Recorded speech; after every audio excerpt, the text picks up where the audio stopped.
Hello अस्सलाम वालेकुम, welcome to my channel influential learning. तो उम्मीद है आप तमाम लोग खैरियत से होंगे। तो आज हम नए टॉपिक के साथ फिर हाजिर हैं। हमारा नया टॉपिक है आज थर्मोकपल्स।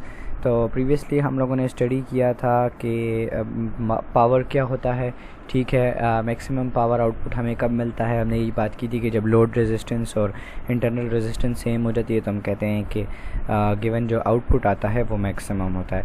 अब अगर हम बात करते हैं थर्मोकपल्स पे, तो थर्मोकपल्स दो वर्ड से मिलके बने जिसमें है थर्मो और couples. Thermo means heat and couples mean two. तो इसका मतलब होता है कि दो डिवाइस की मदद से हम हीट प्रोड्यूस करते हैं। तो हम पढ़ते हैं कि थर्मोकपल्स क्या है और ये किस प्रिंसिपल पर काम करता है और इसमें क्या क्या चीज़ें इन्वॉल्व होती हैं। कहते हैं in early 1821 Thomas सीबैक searched experimentally for a relation between heat and electricity. 1821 में थॉमस सीबैक ने एक एक्सपेरिमेंट परफॉर्म किया था। अब वो एक एक्सपेरिमेंट की खोज में था जिसकी मदद से वो इलेक्ट्रिसिटी और हीट के दरमियान कोई रिलेशन फाइंड आउट कर सके। तो क्या हुआ कि he join two wires of dissimilar metals to form a circuit. उसने क्या किया कि उसने दो वायर्स ली, ठीक है, डिफरेंट मेटल की। एक लेट कंसीडर हम कहते हैं कि एक डिफरेंट मटेरियल था, दूसरा जो है हमारे पास वो उससे चेंज था, ठीक है। मतलब हमने कहा था कि मेटल्स के अंदर number of free electrons change होते हैं। तो अगर हम टू डिसिमिलर मेटल्स ले रहे हैं तो हम नंबर ऑफ़ फ्री इलेक्ट्रॉन्स भी दोनों में चेंज कर रहे हैं। He discovered that if one junction is connected to a high temperature and other junction is remained at cooler temperature, then the galvanometer connected at their end shows deflection। अब इस diagram को देखें। इस diagram की मदद से मैं आपको समझाता हूँ। अगर हम एक हॉट जंक्शन लेते हैं, एक कोल्ड जंक्शन लेते हैं, ठीक है। ये हॉट जंक्शन पे हम लोगों ने हॉट जंक्शन को हम लोगों ने हीट किया है, इसका टेम्परेचर ज़्यादा है as compare to cold temperature, ठीक है। हम क्या करते हैं कि एक मटेरियल कनेक्ट करते हैं हॉट जंक्शन के साथ, एक मेटल हम कनेक्ट करते हैं कोल्ड जंक्शन के साथ। फिर उन दोनों के जो एंड्स हैं उनको हम कनेक्ट करते हैं गैल्वेनोमीटर के साथ। तो क्या होता है कि जब उसने ऐसा किया तो उसने कहा कि जब मैंने एक वायर हॉट जंक्शन में लगाई और उसका दूसरा एंड गैल्वेनोमीटर में, और एक वायर कोल्ड जंक्शन में लगाई और उसका एंड भी गैल्वेनोमीटर में लगाया, तो क्या उस अफेक्ट आया कि थर्मो जो यहाँ पर हमारे पास गैल्वेनोमीटर लगा था उसने डिफ्लेक्शन शो की। तो इसको उसने क्या अफेक्ट दिया, सीबैक, क्योंकि उसका नाम थॉमस सीबैक था तो उसने अपने नाम पर दिया इसको सीबैक इफेक्ट। इसी तरह हम कहते हैं कि the EMF generated in the circuit is known as a thermo electric EMF। Thermo electric EMF किस तरह होगा, EMF यहाँ पर बेसिकली क्यों आ रहा है, क्योंकि यहाँ पर जब हम कह रहे हैं कि डिफ्लेक्शन शो हो रही है तो इसका मतलब है कि चार्जेस एक एंड से दूसरे एंड पर मूव कर रहे हैं। जब चार्जेस एक एंड से दूसरे एंड पर मूव कर रहे हैं तो हम कह रहे हैं कि जब तो करंट प्रोड्यूस हो रहा है। जब करंट प्रोड्यूस हो रहा है तो इसका मतलब है वर्क डन हो रहा है from one side to another side.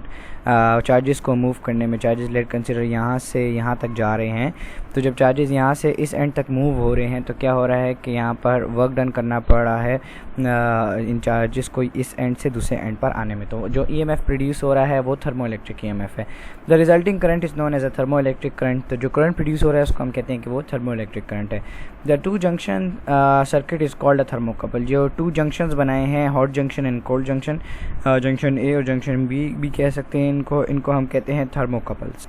In this process heat energy is directly converted into electrical energy. इसमें क्या हो रहा है कि हीट एनर्जी कन्वर्ट हो रही है इलेक्ट्रिकल एनर्जी में। यानी यहाँ पर जो हॉट जंक्शन है, यहाँ पर जो फ्री इलेक्ट्रॉन्स थे, जब उनको हम लोगों ने यहाँ पे इस वायर को हॉट जंक्शन से कनेक्ट किया तो क्या हुआ कि यहाँ पर जो प्रेजेंट फ्री इलेक्ट्रॉन्स थे वो मोर वायलेंटली मूव करने लग गए, जिसकी वजह से वो इस जंक्शन से होते हुए जंक्शन बी की तरफ गए, ठीक है। तो ये बात हम कर रहे हैं, ठीक है, जिसकी वजह से यहाँ पर डिफ्लेक्शन शो हो रही थी। The wire pairs can be composed of noble metals such as platinum, iridium, silver, osmium, gold and rhodium, और base metals such as nickel, copper, alloy। तो हम कहते हैं कि जो दो हमारे पास जंक्शंस हैं उनके साथ जो वायर्स कनेक्टेड हैं वो डिफरेंट मेटल्स की हो सकती हैं, जैसे कि प्लेटिनियम, सिल्वर, ऑस्मियम, ठीक है। तो ये डिफरेंट मेटल्स हमारे पास इसमें यूज़ आते हैं। कहते हैं thus it remains true for any pair of metals. Thermocouples are most widely used temperature sensors in industry due to their low cost, simplicity, size and usable temperature range. The electromotive force and E is a function of temperature gradient। तो कहते हैं कि जो हमारे पास given thermocouple है वो हमारे पास large scale पर भी यूज़ होते हैं, जैसे कि हम कहते हैं इंडस्ट्रीज़ में यूज़ होते हैं एज अ टेम्परेचर सेंसर, जो कि सेंस करते हैं दो टेम्परेचर्स को, ठीक है, और हम लोगों को एक बताते हैं कि टोटल करंट कितना है इसके अंदर, ठीक है। करंट सेंसिंग मटेरियल भी यूज़ हो सकते हैं, as a temperature sensing material भी यूज़ हो सकते हैं कि जब हम कहते हैं कि एक साइड ज़्यादा हॉट होगी और एक साइड कम कोल्ड होगी तो ज़्यादा फ्री इलेक्ट्रॉन्स मूव करेंगे, जब ज़्यादा फ्री इलेक्ट्रॉन्स मूव करेंगे तो ज़्यादा डिफ्लेक्शन होगी, तो उससे हम कहते हैं कि एक साइड ज़्यादा गर्म है, एक साइड कम ठंडी है। कहते हैं the thermo EMF produce is very small of order MV every degree of temperature difference. कहते हैं कि द थर्मो EMF जो कि प्रोड्यूस होता है वो बहुत ही स्मॉल होता है मीटर पर वोल्ट के हिसाब से। जितना जितना टेम्परेचर बढ़ता जाता है, जितना जितना टेम्परेचर बढ़ता जाएगा thermo EMF meter into volt की वजह से वेरी करता है कि यानी इतने मीटर्स में इतना वोल्ट था, इतने मीटर्स में इतना वोल्ट हो गया, ठीक है। अगर हम टेम्परेचर डिफरेंस ज़्यादा कर रहे हैं तो क्या होगा कि जब एक टेम्परेचर ज़्यादा होगा एक टेम्परेचर कम होगा तो हम बेसिकली क्या होगा कि फ्री इलेक्ट्रॉन्स की पावर हम बढ़ा रहे हैं। जब फ्री इलेक्ट्रॉन्स की हम पावर बढ़ा रहे हैं तो हम उनका मीटर इनटू वोल्ट भी बढ़ा रहे हैं, जिसकी वजह से जो EMF प्रोड्यूस होगा वो भी लार्ज होगा। The Seebeck effect is reversible if hot and cold junctions are interchange, the direction of EMF reverses. कहते हैं कि जो सीबेक प्रोसेस है वो हमारे पास इंटरचेंज हो सकता है, उसको हम रिवर्स कर सकते हैं by changing the two junctions. हम कहते हैं कि पहले यहाँ पर हॉट जंक्शन था, यहाँ पे कोल्ड जंक्शन था, हम कहते हैं कि नहीं करंट इस डायरेक्शन में नहीं बल्कि इस तरह फ्लो करे फ्रॉम लेफ़्ट टू राइट। तब क्या करेंगे, इसको कोल्ड जंक्शन नाम दे देंगे, इसको हॉट जंक्शन नाम दे देंगे, तो फिर उसमें जो है करंट की डायरेक्शन रिवर्स हो जाएगी। The greater the separation of metal forming the thermocouple in series, greater is the thermo EMF produce. The thermo EMF of many thermocouples has been measured as a function of temperature of hot junction when cold junction is maintained at 0 degrees centigrade depending is given as this। तो कहते हैं कि जो given हमारे पास cold junction होता है उसको हम 0 डिग्री सेंटीग्रेड पर रखते हैं और जो हॉट जंक्शन होता है उसको हम वेरी करते हैं, जिसकी वजह से हम थर्मो EMF के अंदर चेंज देखते हैं। कहता है कि ये इक्वेशन हम लोगों को बता रही है कि EMF produce is equal to alpha T + 1/2 beta T square, where alpha and beta are constant called thermo electric coefficients which depend upon the nature of materials.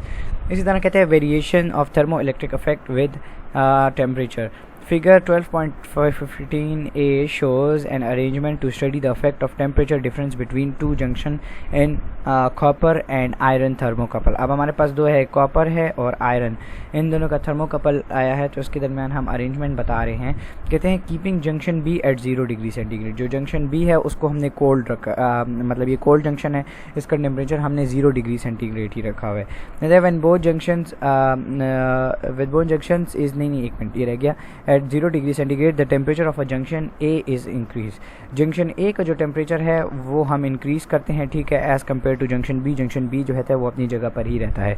When both junctions are at same temperature, तब दोनों का junction same temperature पर होते हैं तो कोई current flow नहीं करता, क्योंकि दोनों के दरमियान कोई पोटेंशियल डिफरेंस नहीं होता जिसकी वजह से वो फ्लो कर सके। जब उनके दरमियान कोई पोटेंशियल डिफरेंस नहीं होता जिसकी वजह से वो फ्लो कर सके तो EMF भी प्रोड्यूस नहीं होता, वर्क डन भी नहीं करना पड़ता। कहते हैं हायर पोटेंशियल और लोअर पोटेंशियल नहीं बनता इस वजह से। The thermo EMF increases with increase in temperature and a maximum value at a certain temperature is known as a neutral temperature. अब हम अगर इसका टेम्परेचर हॉट जंक्शन का बढ़ाना स्टार्ट करते हैं तो क्या होता है कि गैल्वेनोमीटर डिफ्लेक्शन शो करने लग जाता है, जिसकी वजह से हमें पता चलता है कि with respect to temperature current increase हो रहा है। तो उस टेम्परेचर पर जहाँ पर हमें मैक्सिमम डिफ्लेक्शन मिलती है उसको हम कहते हैं न्यूट्रल टेम्परेचर।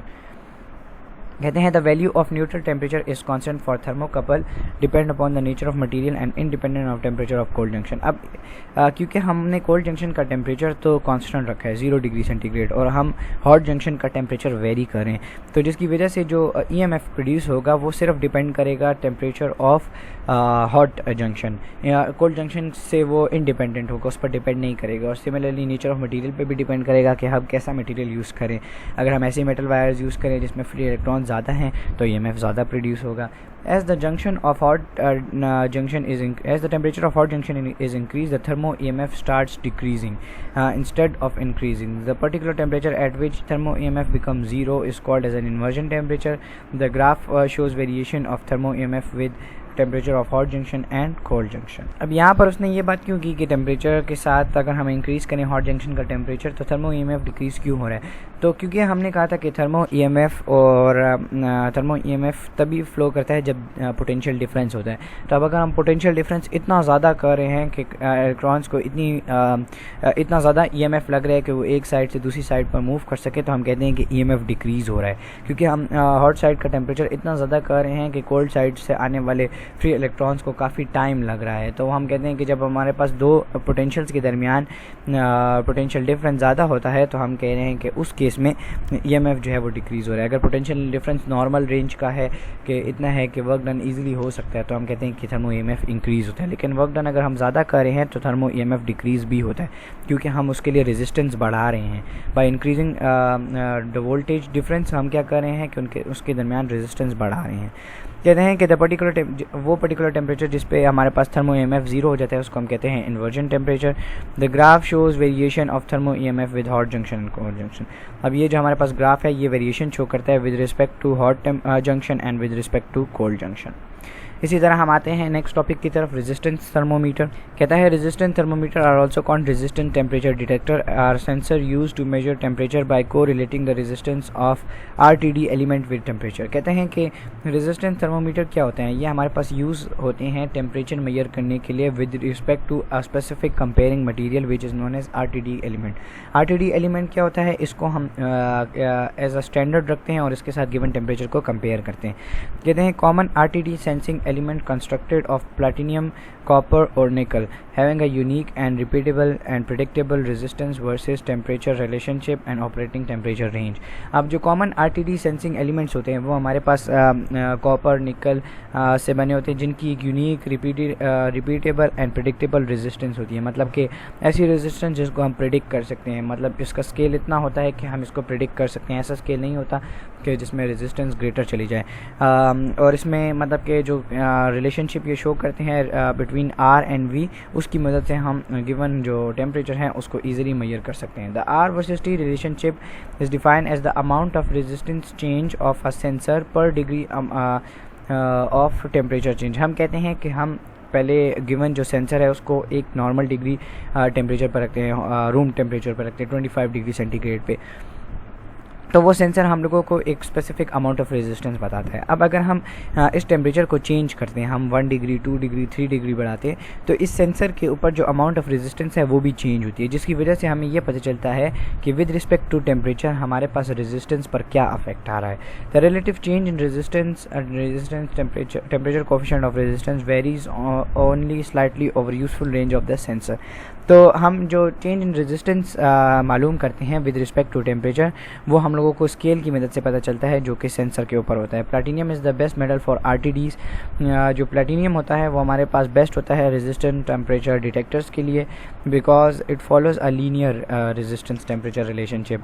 जिसकी इसमें क्या होता है कि मतलब ये एक लीनियर रिलेशनशिप फाइंड आउट करता है, यानी कि अगर हम इनके दरमियान का ग्राफ बनाएं तो ग्राफ हमारे पास स्ट्रेट लाइन होगी। इसका मतलब ये कि अगर हम रेजिस्टेंस बढ़ा रहे हैं, अगर हम टेम्परेचर बढ़ा रहे हैं तो रेजिस्टेंस बढ़ रही है, टेम्परेचर घटा रहे हैं तो रेजिस्टेंस कम हो रही है। Similarly it follows R versus T relationship in a highly repeatable manner over a wide range of temperature. The unique properties of platinum make it material of choice for temperature standards over the range of -185 to 630 degree centigrade.